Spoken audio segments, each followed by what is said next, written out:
I hit this issue today and here is the quick fix that solved it. If you're facing a billing problem on the Uber app, follow these steps to get it sorted out. Step 1. Open the Uber app. Launch the Uber app on your smartphone.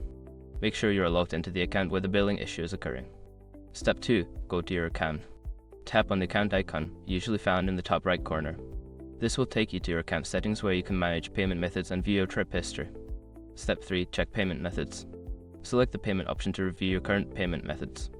Ensure that your credit card or payment method is valid and has not expired. Step 4. Review trip history. Go back to the main menu and select your trips to find the ride related to the billing issue. Check the details for any discrepancies such as incorrect charges or missing promotions. Step 5. Contact support. If everything looks correct but the issue persists, scroll down to the help section in the app and choose billing issues. Follow the prompts to submit a support request. Remember, if you recently changed your payment method, it might take a moment for the app to update. I hope this helps you resolve your billing issue quickly.